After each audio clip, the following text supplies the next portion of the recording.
Hi everyone, welcome back. ദിലീപിനെ കോടതി വെറുതെ വിട്ടു.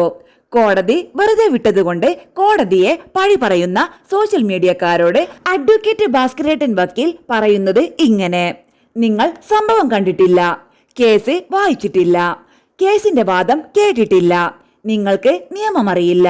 നിങ്ങൾ ആകെ പറയുന്നത് പത്രക്കാരന്റെ ഊഹാപോഹങ്ങളും അവർ കെട്ടിച്ചമച്ച കഥകളുമൊക്കെ ഉണ്ടാക്കിയ ഫീലിംഗ് കൊണ്ടാണ് നിങ്ങൾ കോടതിയെ കുറ്റപ്പെടുത്തുന്നത്.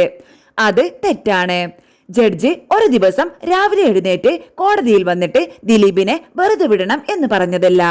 200-ലധികം സാക്ഷികൾ, 100-ലധികം CCTV ക്യാമറ ദൃശ്യങ്ങൾ, മെമ്മറി കാർഡ്, വാട്സ്ആപ്പ് സന്ദേശങ്ങൾ, മെറ്റാഡാറ്റ, കോൾ റെക്കോർഡ്സ്, പല അന്വേഷണ ഏജൻസിയുടെയും റിപ്പോർട്ടുകൾ, സാക്ഷിമൊഴികൾ, വക്കീലന്മാരുടെ മണിക്കൂറുകളോളം നീണ്ടുനിന്ന വാദങ്ങൾ, ഇതൊക്കെ പരിശോധിച്ച് 8 വർഷം നീണ്ടുനിന്ന വിചാരണക്കൊടുവിലാണ് ജഡ്ജി ദിലീപിനെ വെറുതെ വിട്ടത്.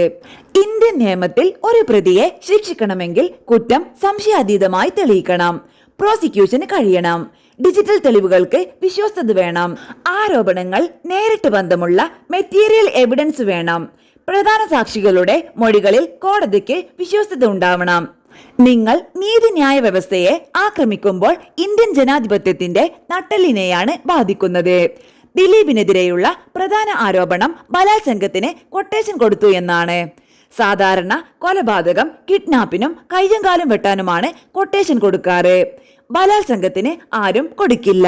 പല നേതാക്കന്മാരും പറയുന്നത് കേട്ടാൽ ഒരു അതിജീവിത പരാതി കൊടുത്താൽ തെറ്റായാലും ശരിയായാലും ആ പ്രതി ശിക്ഷിക്കപ്പെടണം എന്നാണ് ഇവരുടെ വാദം.